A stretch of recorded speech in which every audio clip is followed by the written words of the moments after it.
Halo, Assalamualaikum warahmatullahi wabarakatuh. Gators, apa kabar para UKM dari seluruh Indonesia? Senang bisa berjumpa Anda semua melalui webinar Getty, melalui YouTube channel Getty TV. Baik, kali ini kita masih bertemu dengan narasumber yang sama, Ibu Amalia Prabowo. Beliau cukup expert bagaimana menghandle UKM ataupun brand atau perusahaan menghadapi krisis, khususnya di saat ini, ya Bu Amalia.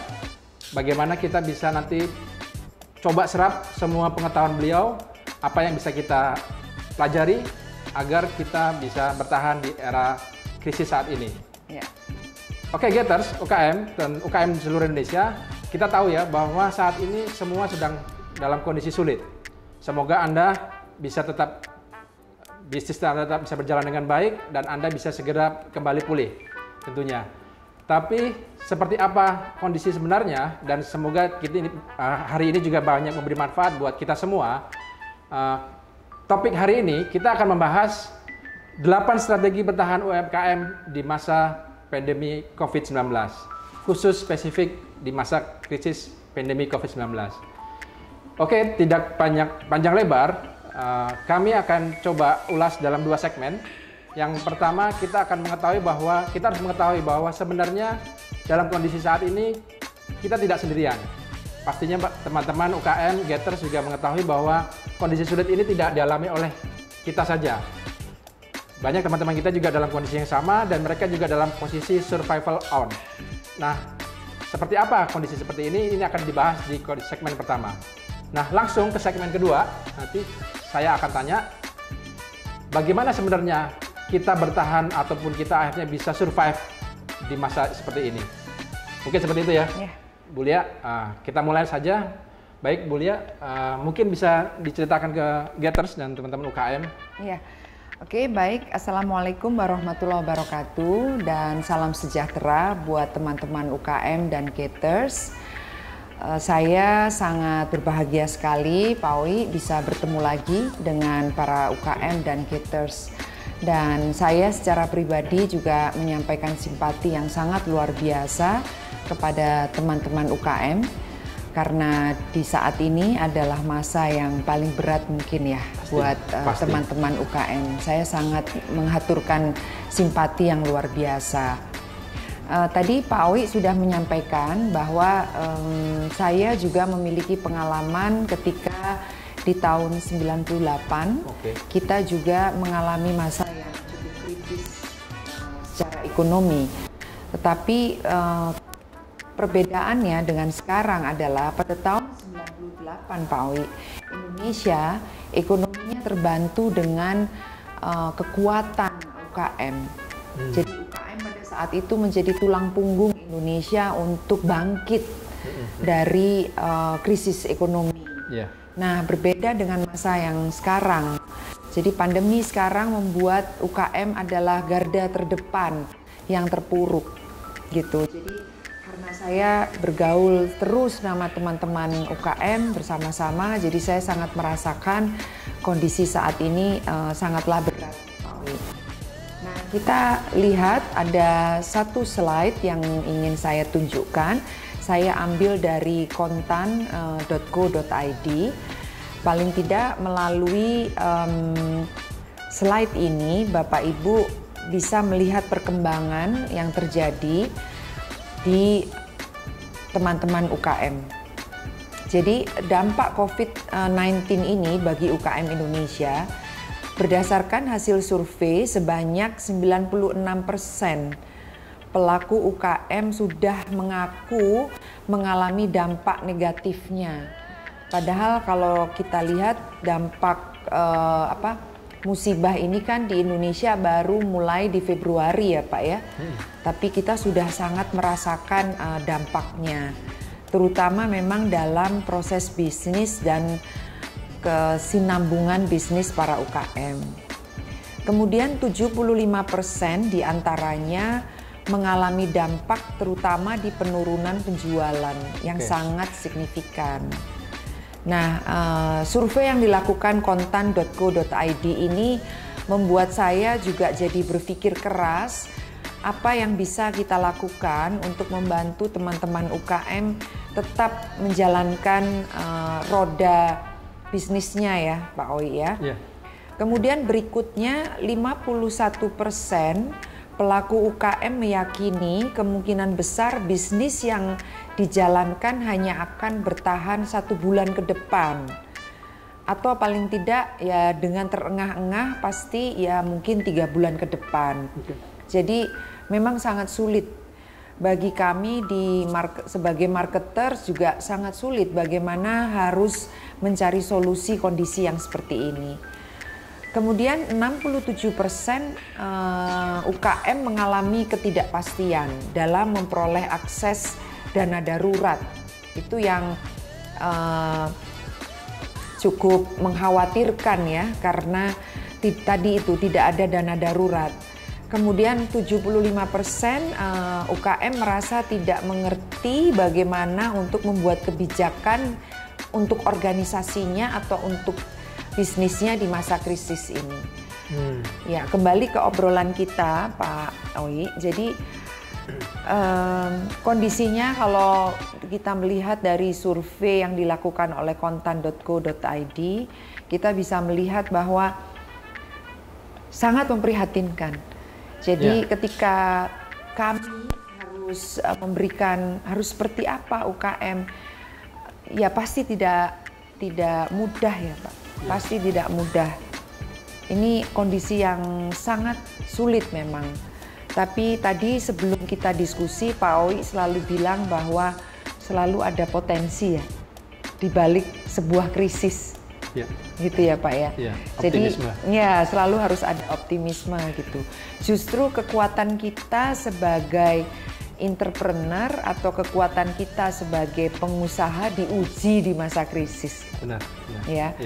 Skill kita, kemudian sense kita sebagai pengusaha, ketajaman kita melihat peluang itu justru diuji pada masa krisis.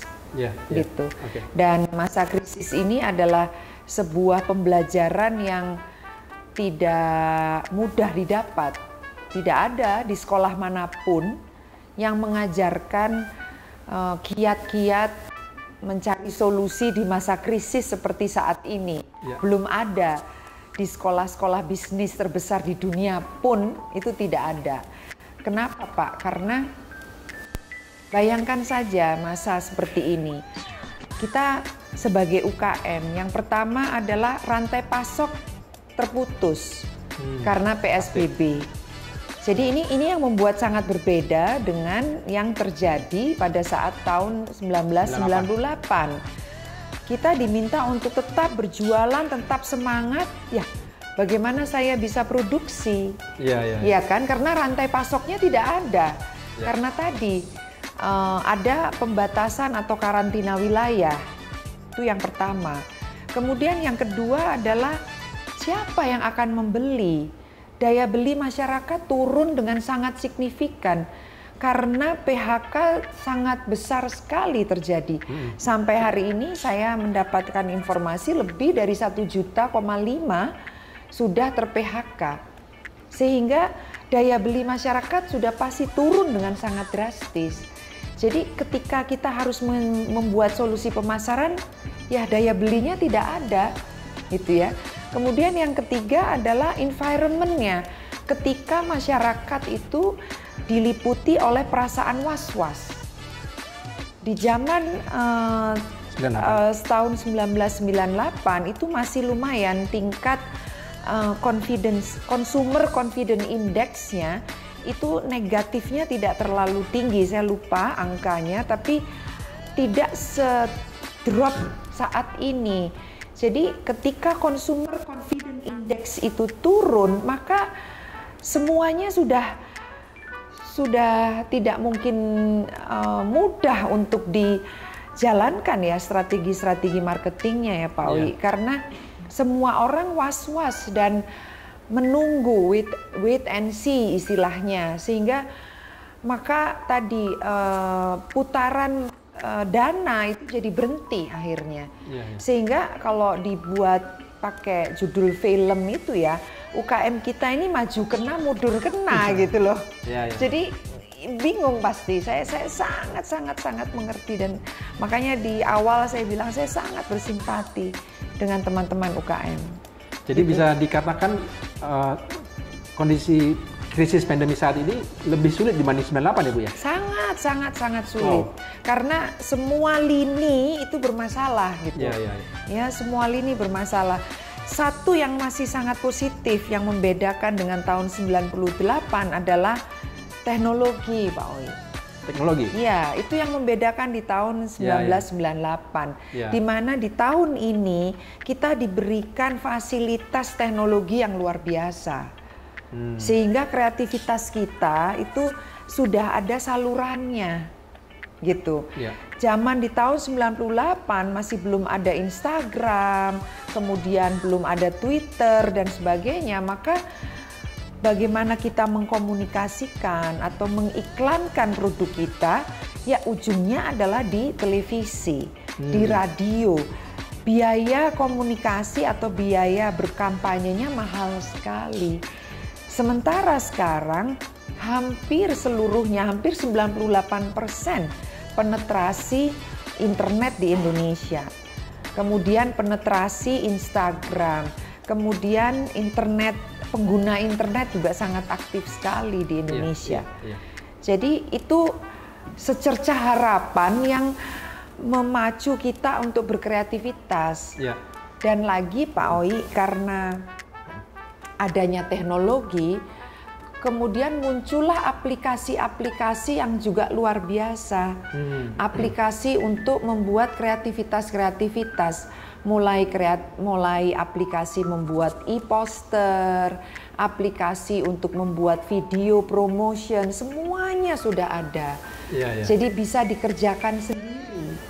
Itu bedanya dengan tahun 98. Mungkin sudah ada sedikit bocoran sedikit nih bahwa ternyata ada potensi, ada peluang di balik kesulitan. Tadi sudah sedikit diceritakan oleh Bu Amalia, ternyata adalah peran atau keberadaan teknologi, Gators dan teman-teman UKM ya. Sebelum masuk ke segmen kedua, saya mau sapa dulu ya. Terima kasih nih sudah ada WA yang masuk di kami, Mas Chandra dari Bandung nih. Terima kasih Mas sudah ikut menyaksikan di GTTV, YouTube channel kami. Kemudian ini juga ada dari Mbak Ida dari Jakarta Barat. Nah ini langsung bertanya nih sedikit ya di segmen pertama ini. Nah ini Bu Ida ini menanyakan kondisi krisis berbeda. Apakah dia ketika bisnisnya dia tahun 98 itu memang benar Bu, dia cerita di sini bahwa dia akhirnya melakukan banyak berjualan secara langsung ke penjual, ke pembeli gitu. Nah, sekarang dia ingin bertanya kira-kira apa yang harus dilakukan dengan krisis pandemi saat ini. Mungkin akan dibahas di sesi kedua ya Bu ya? Betul. Akan dibahas sesi kedua Bu Ida. Terima kasih pertanyaannya. Jadi dia sudah mengalami krisis 98 dan terus ingin tahu sekarang seperti apa yang harus dilakukan. Itu yang sebenarnya akan kita bahas Bu Ida ya. Jadi tunggu dulu Bu Ida. Baik. Jadi itu dulu kita sapa ya. Terima kasih. Nah, kita masuk ke segmen 2 ya, Bu Amalia. Sebelum masuk ke segmen 2, saya lupa Pak. Saya harus menyampaikan bahwa peran pemerintah juga sudah luar biasa. Gitu ya. Jadi saya juga menyampaikan apresiasi terhadap apa yang dilakukan oleh pemerintah. Jadi seperti sebagai contoh adalah Kementerian Koperasi dan UKM yang melakukan sebuah kegiatan yang luar biasa dengan membuka layanan hotline yang ditujukan sebagai tempat mengadu para UKM. Kemudian banyak sekali kementerian-kementerian yang membuat pelatihan-pelatihan secara online. Nah, justru ini yang menarik Pak Oi, bahwa di setiap krisis itu kita bisa melihat sudut yang berbeda. Bahwa secara ekonomi berat betul, tapi di sisi yang lain ada sebuah kesempatan untuk memiliki waktu dan perhatian untuk meningkatkan kapasitas dan kapabilitas dari kita sebagai UKM gitu. Sehingga banyak sekali pembelajaran online yang sudah dilakukan, hampir seluruh kementerian sudah melakukan itu. Sehingga itu waktu yang tepat buat teman-teman UKM untuk ya jangan terlalu lama terpuruk ya, tapi harus tetap menyiapkan waktunya untuk mengambil pembelajaran-pembelajaran ini yang sekarang gratis. Dimana pada masa sebelum pandemi ini pasti semuanya berbayar, ya. Dan kita harus offline, kita harus datang ke lokasinya, dimana selalu alasannya kita nggak punya waktu. Nah, tapi sekarang sudah bisa diikuti di rumah, gitu. Benar. Nah, berikutnya adalah upaya-upaya konkret dari pihak-pihak swasta yang juga tidak kalah penting dan luar biasa, seperti yang dilakukan oleh holding kami, ATT Group, di mana memang fokusnya di perusahaan logistik yang berupaya sangat luar biasa, berjibaku untuk mencari alat angkut. Alat angkut untuk tetap membawa produk-produk Indonesia tetap melakukan ekspor. Jadi ya seperti kita ketahui dengan pembatasan wilayah, maka sulit sekali pesawat itu harus cross border ya, harus menyeberang ke negara lain gitu. Tapi kalau upaya-upaya kerjasama ini tidak dilakukan, maka yang terjadi adalah mandek semua. Jadi salah satu yang membuat tahun 1998 itu juga terjadi kebangkitan yang luar biasa untuk Indonesia karena semangat gotong royong. Dan menurut saya itu adalah nilai utama buat Indonesia dan sudah teruji berkali-kali di masa krisis manapun, kapanpun di Indonesia, bahwa semangat gotong royong Indonesia lah yang membuat kita ini bisa bangkit. Dan menurut saya sekarang harus terjadi kolaborasi itu lagi. Harus terjadi gotong royong itu lagi. Dari pihak swasta, dari pemerintah, dari UKM untuk sama-sama mencari solusi. Yang dilakukan oleh ATT Group adalah betul-betul datang langsung ke nelayan, datang langsung ke para petani, datang langsung ke para UKM, pemasok tersebut ya, untuk mencari jalan keluar bersama-sama gitu. Apa yang bisa dilakukan karena basisnya kita adalah cross border, jadi untuk tetap mempertahankan ekspor kita. Nah, kemudian berikutnya adalah dengan lembaga-lembaga pelatihan ya. Jadi dengan lembaga pelatihan seperti Getty Inkubator gitu ya, terus melakukan online course atau materi-materi pelatihan yang fokusnya untuk meningkatkan penjualan di ranah teknologi gitu. Jadi menurut saya banyak sebenarnya yang sudah bisa kita daftar atau membuat list apa saja yang bisa kita lakukan di masa pandemi ini. Menarik ya Tos dan teman-teman UKM. Jadi sudah disampaikan tadi oleh Bu Amelia bahwa di saat seperti ini semangat gotong royong bisa menjadi penolong untuk semua pihak. Dan ternyata teman-teman UKM tidak sendiri. Pemerintah juga sudah melakukan sesuai dengan porsi dan tupoksi masing-masing. Dan ternyata juga dari pihak swasta pun juga banyak yang ikut berjibaku untuk melewati masa krisis ini. Yang tadi sudah disampaikan oleh Bu Amelia, salah satu contohnya adalah dari holding kami, yaitu ATT Group, khususnya adalah menciptakan pasokan logistik yang tetap terjamin ya. Dan semangatnya tetap harus gotong royong. Jadi memang antara UKM, kemudian swasta dan pemerintah mau nggak mau kita harus bersama-sama ya. Gitu. Nah, ini adalah pelajaran yang bisa kita petik teman-teman Getters dan UKM bahwa kita tidak sendirian. Dengan berbagai angka yang tadi saya lihat, teman-teman juga lihat bahwa cukup besar sekali dan dalam sekali dampaknya buat kita semua. Tapi ternyata kita tidak sendirian. Kita semua merasakan dan semoga ini cepat berlalu. Nah, selanjutnya segmen kedua ini adalah kita akan cari tahu nih sebenarnya dalam strategi bertahan saat ini Yang tadi sudah disampaikan kemungkinan 1-3 bulan kalau datanya menyampaikan 1-3 bulan. Nah, apa yang harus kita lakukan di saat ini? Nah, tadi juga sudah ada pertanyaan masuk ke WhatsApp kami. Apa yang harus dilakukan di masa krisis pandemi ini dalam bertahannya? Karena saya sudah mengalami tahun 98 langsung berjualan kepada konsumen. Nah, sekarang tadi juga sudah akan kita bahas seperti apa yang harus dilakukan kira-kira, Bu Amalia, dalam krisis yang berbeda ya. Dalam kondisi krisis yang berbeda. Saya akan memulai buat teman-teman UKM dan Gators 8 tips mempertahankan bisnis di masa kritis. Nah, sekarang adalah tips yang pertama nih Pak Owi.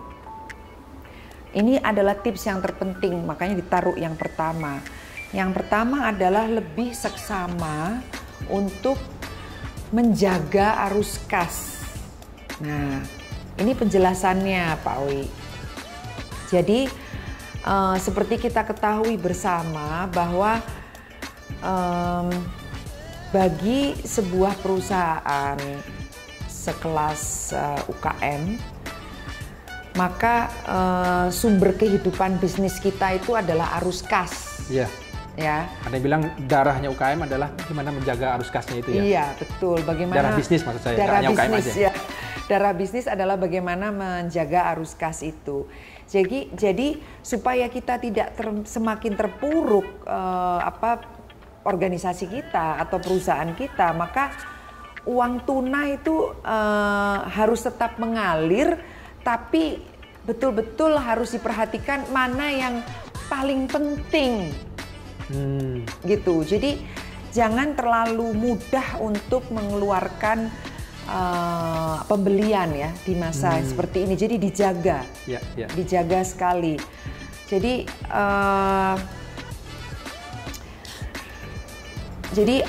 masalahnya akan menjadi masalah yang sangat besar ketika kita tidak memperhatikan uang tunai. Jadi kita akan tergoda untuk membeli A, membeli B, ini nanti untuk masa pasca krisis misalnya. Karena banyak sekali Pak Owi bahwa di masa seperti ini maka terjadi banyak promo. Misalnya orang menjual mesin dengan harga yang diskon 60%, atau orang menjual bahan ingredient dari produk kita dengan diskon 70%, maka akan sangat mudah kita tergoda gitu. Dan seringkali tidak terpikirkan dengan strategis. Nah, lagi-lagi ketika arus kas ini tidak dijaga dengan baik, maka kalau istilah orang Jawa tuh kebobolan di belakangnya gitu. Nah, inilah yang harus dijaga dulu sebagai tips pertama supaya bisnis kita bertahan. Ini juga terjadi untuk kebutuhan pribadi, untuk kepentingan kita pribadi ya. Untuk keluarga juga ya, bahwa menjaga tunai itu menjadi sangat penting. Gitu. Kalau boleh saya coba sampaikan lagi ya, Bu Lia, teman-teman Gators UKM, sebenarnya ketika kondisi saat ini, tadi sudah disampaikan bahwa tips yang pertama adalah menjaga arus kas. Nah, menjaga arus kas itu kan berarti kita mempertahankan pengeluaran kita atau pendapatan kita itu harus tetap ada. Nah, saat ini posisinya penjualan sulit, tapi kita bisa melakukan dengan cara efisiensi ya Bu ya. Saya bisa tangkap tadi bahwa kalau memang ada rencana pembelian mungkin di bulan-bulan ini kita sudah rencanakan ingin investasi, tambah mesin dan segala macam, mau nggak mau itu ditunda. Tunda dulu. Ya, jadi mungkin sales menurun atau mungkin belum sesuai rencana, tapi efisiensi bisa dinaikkan ya, gitu ya. Itu bagian menambah, bagian dalam mengelola atau manage arus kas ya. Apa yang tidak perlu kita bukan kita perlu, apa yang sudah direncanakan bisa jadi kita tunda gitu ya. Apa yang bisa kita ubah komposisi pengeluarannya yang tadinya beli mungkin bisa sewa gitu Bu ya. Betul. Ya, jadi mungkin artinya tadi itu tujuannya adalah menjaga arus kas ya. Apapun caranya, silahkan teman-teman Gators coba berimprovisasi, melakukan efisiensi gitu. Betul. Ya. Kemudian yang kedua, jadi kata kunci efisiensi tadi ya, dan menjaga cash flow sebenarnya. Menjaga cash flow. Menjaga cash flow itu yang penting sekali, harus. Itu yang pertama. Yang kedua adalah negosiasi ulang kredit. Jadi kalau teman-teman UKM ada yang memiliki tanggungan kredit ke bank, itu memang harus dilakukan negosiasi, restrukturisasi kredit. Ya, ya. Nah, saya sangat apresiasi, saya banyak mendapatkan informasi dan berita bahwa banyak bank-bank melakukan program bantuan kepada kreditornya ya. Iya. Gitu. Jadi penundaan pembayaran kredit cicilan. Penundaan pembayaran cicilan gitu memang menjadi panjang, tapi paling tidak itu membantu nafas dari para UKM gitu. Ya, ya. Nah, jadi kalau memang teman-teman UKM itu belum mendengar bahwa banknya itu melakukan proses atau melakukan program restrukturisasi, maka datangilah bank tersebut dan sampaikan kesulitannya gitu. Yeah. Saya yakin bank-bank memberikan ruang untuk berdiskusi. Nah, itu yang tadi saya bilang Pak Owi, bahwa kekuatan Indonesia ini kan gotong royong. Oh iya. Gitu. Yeah. Jadi ketika kita memberikan etikat baik gitu ya, memberikan intention kepada bank bahwa ya saya perlu dibantu gitu. Saya pikir akan menjadi sebuah teamwork yang baik gitu. Iya, iya. Tahun 98 pun banyak Bu ya perusahaan yang mengajukan penundaan itu ya. Betul. Apalagi kita UKM ya, pastinya sangat dianjurkan sekali dan tidak ada istilah nggak boleh pastinya. Pasti ada ruang itu. Bisa dicoba sebenarnya masing-masing teman-teman yang masih mungkin saat ini sedang menikmati atau sedang melakukan pinjaman, bisa melakukan negosiasi atau restrukturisasi. Ya, betul. Ya. Menarik. Berikutnya adalah tips yang ketiga adalah meninjau ulang rantai pasok, Pak. Meninjau ulang rantai pasok. Ya. Oke, yang ketiga. Jadi tadi ini ada hubungannya dengan poin yang pertama, dengan tips yang pertama. Tadi Pak Owi sudah sampaikan bahwa kita harus melakukan banyak sekali efisiensi. Dan saya juga menyebutkan bahwa dijaga cash flow. Yeah. Nah, tips yang ketiga adalah meninjau ulang rantai pasok. Artinya adalah jika selama ini kita itu memiliki vendor yang memberikan kebutuhan produksi kepada kita, bahan-bahan produksi kepada kita, dan ternyata kita menemukan vendor yang lebih murah dengan kualitas yang relatif sama, meskipun kita pelanggan yang cukup atau sangat dekat dengan vendor A, maka dengan kondisi yang seperti ini terpaksa kita harus ke vendor yang bisa memberikan harga yang lebih baik. Ya. Gitu. Jadi bukan kita ini kejam ya Pak Owi, tapi ini demi menjaga cash flow, menjaga bisnis tetap berjalan. Maka keputusan-keputusan strategis harus dibuat. Jadi ketika kondisi ini terjadi, maka mulailah mencari alternatif vendor, gitu, alternatif mitra yang bisa memungkinkan untuk terjadinya efisiensi tadi. Ya. Syukur-syukur mereka juga memberikan termin pembayaran yang lebih longgar ya. Betul, apalagi kalau ada vendor kita yang bisa memberikan masa periode pembayaran yang negotiable gitu ya. Iya. Gitu. Dan saya pikir itu memang harus terjadi. Benar. Gitu. Jadi itu yang ketiga. Kemudian yang keempat adalah fokus pada expertise kita atau fokus pada kekuatan kita dan fokus pada kompetisi inti. Maksudnya adalah bahwa jangan panik gitu. Karena sebetulnya kita adalah perusahaan makanan gitu ya. Kita UKM kuliner, tiba-tiba melihat teman-teman UKM semua bikin masker, kemudian tiba-tiba kita ikutan bikin masker gitu. Nah, itu banyak yang masuk ke kami, Bu Lia. Jadi mereka bertanya ke kami, mereka saat ini produksi makanan, terus mereka melihat peluang bahwa banyak yang membutuhkan masker. Dengan kemampuan mereka menjahit dan bahkan mereka punya kenalan, mereka juga ingin masuk ke masker gitu loh. Nah, apakah itu bisa jadi bagian juga yang itu boleh? Kalau dalam konsep saya, Jangan ya Pak. Oh jangan. Jangan, karena memang kompetensi kita itu ada di bidang tertentu. Kalau memang kompetensinya di kuliner ya di kuliner. Oke. Karena ketika kita masuk ke industri yang lain, kita kan seperti pemula. Padahal ini masa kritis gitu loh. Benar. Ya, bukan ini bukan masa untuk belajar industri yang baru gitu. Menurut saya agak kurang tepat.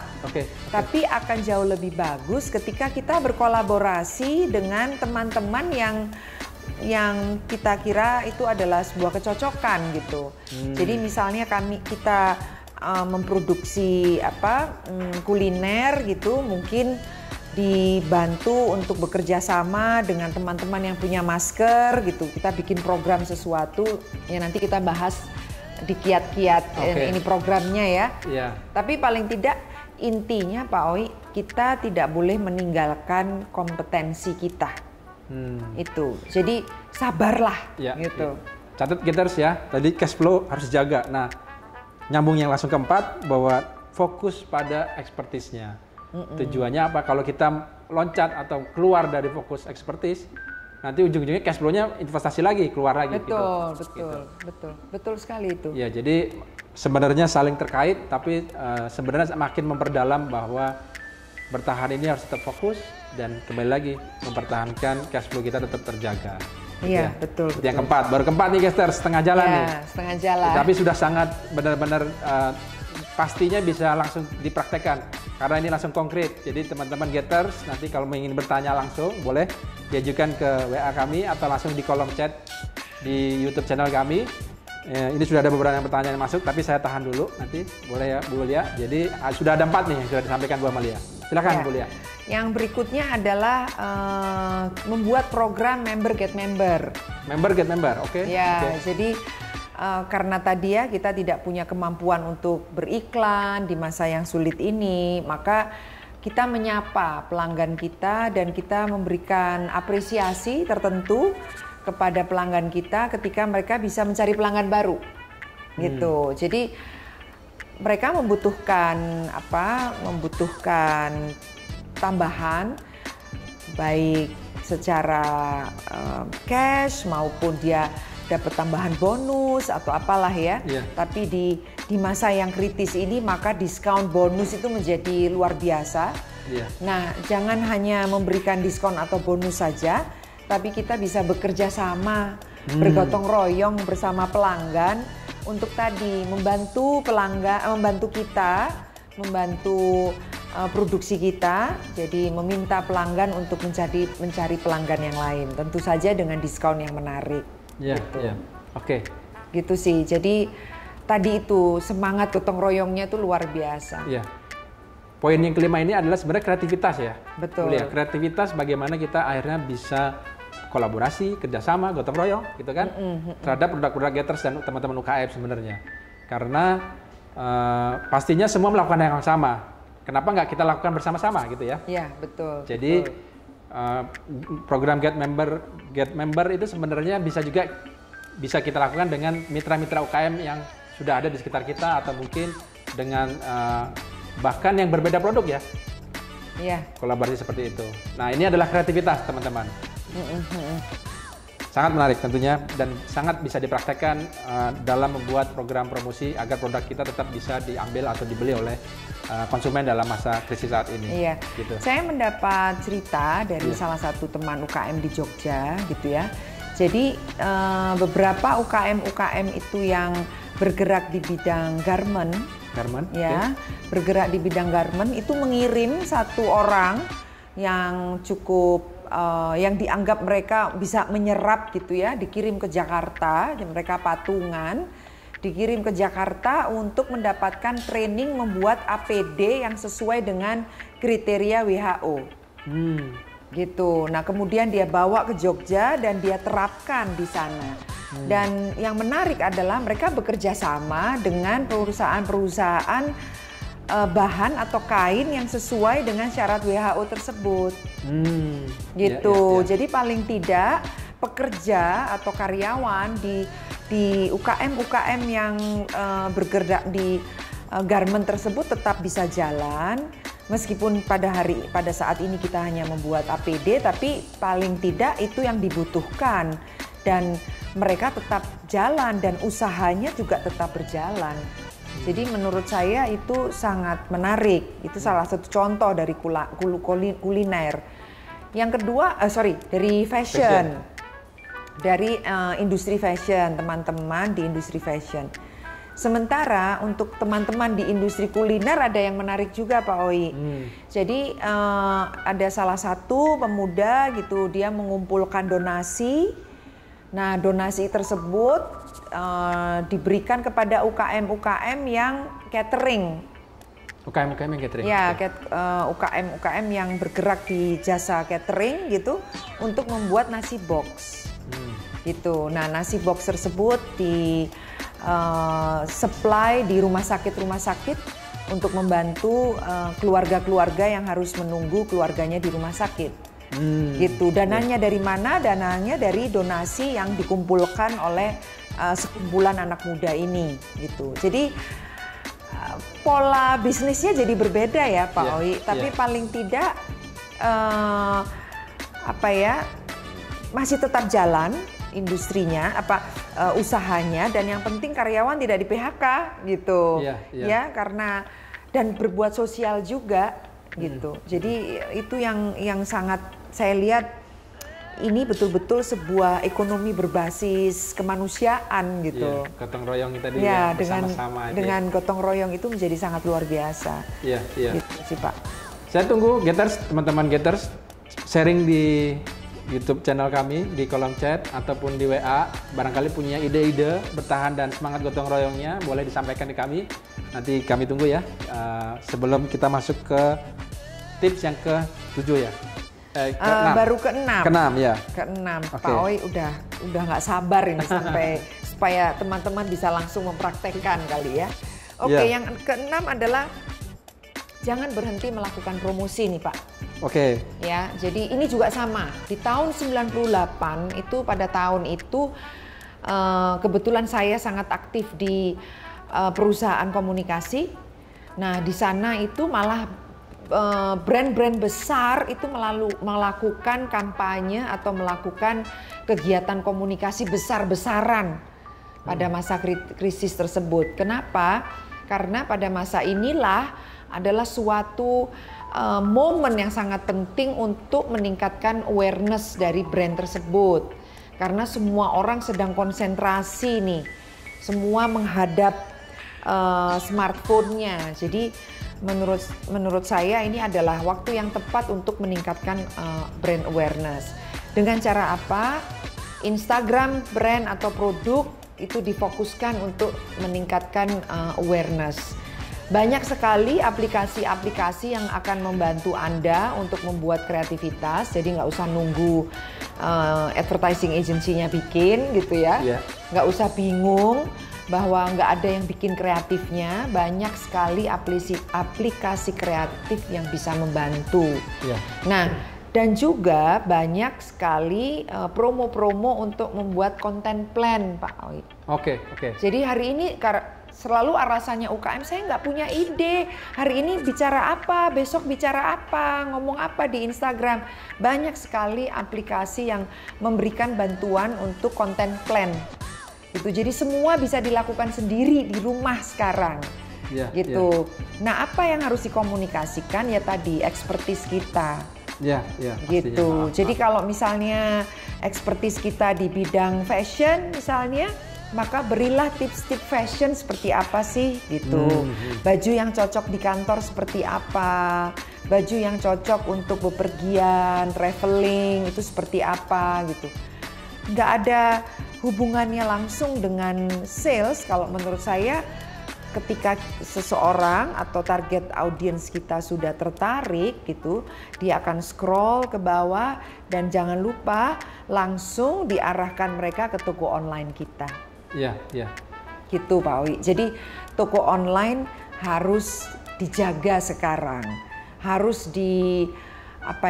dihidupkan gitu. Jadi teman-teman UKM udah kayak berkantor di depan laptop gitu ya, harus dikulik toko online-nya kemudian Instagram, Facebooknya juga harus dikulik. Ya. Jadi saya pikir punya waktu yang lebih banyak Ya. untuk itu.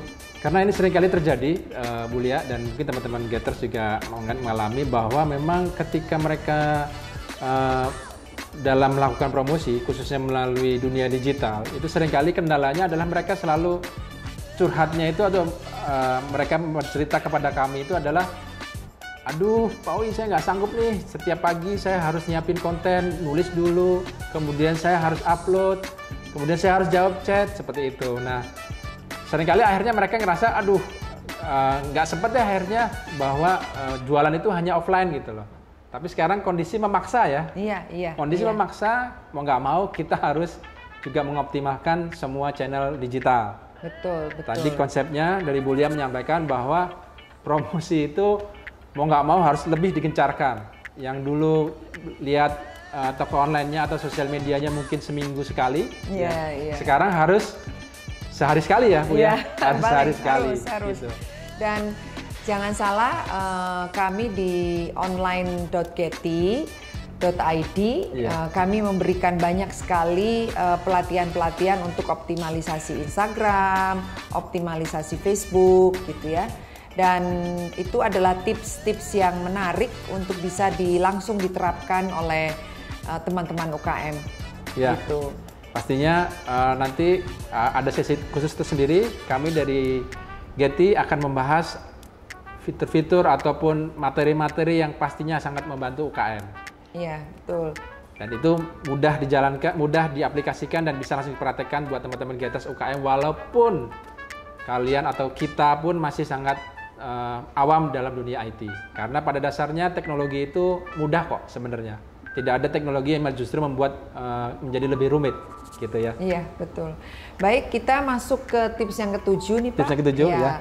Tips yang ketujuh buat saya juga sangat penting sekali, yaitu gotong royong dengan karyawan Anda. Jadi saya sangat menganjurkan bahwa ketika di masa ini, maka duduklah bersama karyawan Anda. Duduklah dan berdialoglah dengan mereka untuk mencari jalan keluar bersama-sama. Gitu. Jadi apa yang harus dilakukan sehingga yang tadi saya sampaikan, ada inisiatif dari teman-teman di Jogja di mana mereka membuat APD bersama-sama, itu semua gotong royong antara owner dan karyawan, semua bersama-sama gotong royong. Nah, nafas atau semangat itulah yang membuat UKM ini akan survive kalau menurut saya. Karena vibrant positif itulah yang akan membuat terjadinya jalan keluar.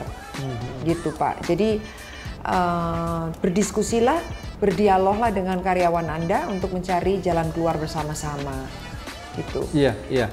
Pastinya dalam kondisi seperti ini mereka lah yang menjadi salah satu pilar penolong kita ya. Iya, betul, Jadi sudah disampaikan semua bahwa tadi kita sudah negosiasi keluar, kemudian kita juga sudah mencari rantai pasok supplier yang baru, kemudian tapi ternyata di dalam pun juga harus kita perkuat ya.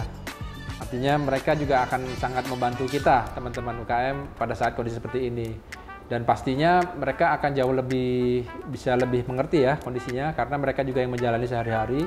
Dan pada saat nanti krisis sudah lewat ya Bu Lia, pastinya mereka akan bisa jadi dan pastinya akan orang yang pertama akan langsung membantu kita kembali lagi. Iya, betul.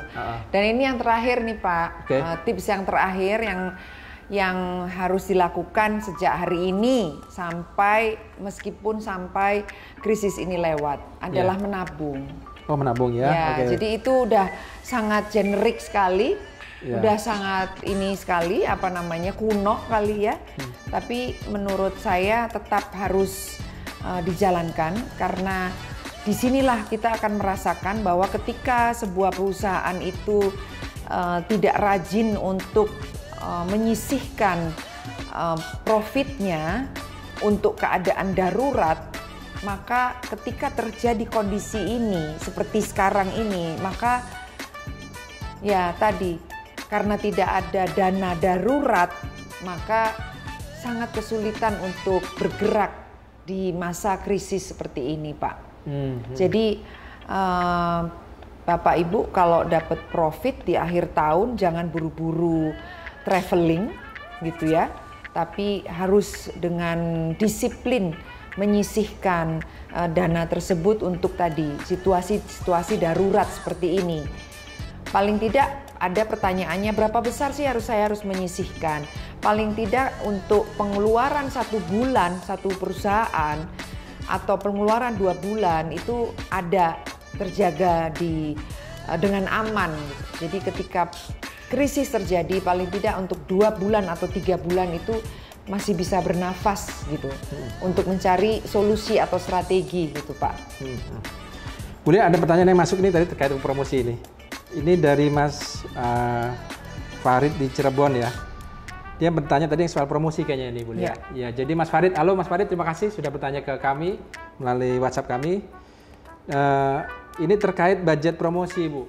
Jadi justru dia menyampaikan dalam kondisi krisis ini Mas Farid justru memangkas budget promosi karena dia bilang bahwa saya tidak sanggup lagi harus membayar biaya promosi di beberapa media. Saya kurang tahu nih apakah medianya apa, tapi dia memangkas budget promosi. Apakah langkah ini sudah tepat? Ya, tadi kembali ini terima kasih pertanyaannya ya, Mas Farid dari Cirebon. Mas Farid dari Cirebon. Nah, kembali lagi pada tips saya yang pertama ya Mas, bahwa harus dijaga cash flow, maka harus dijaga arus kas, sehingga saran saya tidak memangkas kegiatan promosi, tapi Anda harus lebih efisien menggunakan dana promosi. Maksudnya adalah Anda harus mencari cara untuk melakukan promosi yang tidak menggunakan dana besar. Ya, jadi manfaatkan Instagram dan manfaatkan IG Live misalnya, manfaatkan mengundang orang-orang untuk Zoom meeting bersama-sama gitu ya. Kemudian membuat banyak materi kreatif untuk disebarkan di WA group gitu, menyampaikan tips dan trik sesuai dengan kategori usaha Anda dengan poster-poster e-poster yang menarik dan disebarkan di WA group Anda. Nah, itu adalah tadi yang saya bilang, jangan menghentikan kegiatan promosi. Tapi Anda harus melakukan tinjauan ulang terhadap biaya promosi. Jadi sebaiknya Anda harus mencari cara untuk menjalankan promosi yang tidak memakan biaya besar. Gitu sih Pak. Iya. Jadi Mas Farid sudah sangat jelas dibahas oleh Bu Lia bahwa jangan sampai kita berhenti promosi sebenarnya, tapi kita mengalokasikan atau memilih channel promosi yang jauh lebih efisien tentunya, supaya tidak banyak menggunakan dana cash flow kita, gitu ya. Gitu. Tadi sudah disampaikan sebenarnya ada salah satunya adalah poinnya manfaatkanlah semua channel digital. Sudah diingatkan lagi bahwa mau nggak mau kita sekarang beralih promosinya menggunakan channel digital. Itu pastinya akan lebih efisien dibanding Mas Farid menggunakan media. Saya kurang tahu apakah ini media lokal, mungkin promosi iklan di koran gitu ya. Baik Getters, pastinya strategi ini akan terus akan lebih baik langsung kita praktekkan ya. Jadi teman-teman Getters setelah melihat webinar dari kami bisa langsung mengevaluasi, bisa langsung coba praktekkan, dan apabila ada pertanyaan boleh langsung ajukan ke kami, ke WA kami ataupun langsung di kolom chat YouTube channel kami GTTV. Mungkin Bu Amalia ada ingin disampaikan, memberikan semangat biar teman-teman UKM. Baik, terima kasih sekali lagi teman-teman Getters dan teman-teman UKM yang sudah bergabung. Saya sangat senang sekali bisa berbagi. Saya tahu di lapangan jauh lebih sulit dari apa yang kita bicarakan, Pak Owi. Tapi ini adalah sumbangsih kami dan rasa simpati kami atas perjuangan teman-teman di lapangan.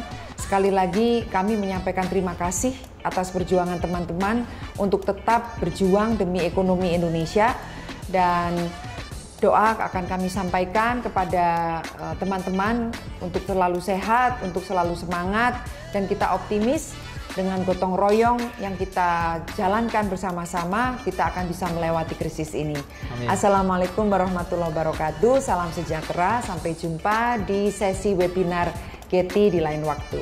Terima kasih.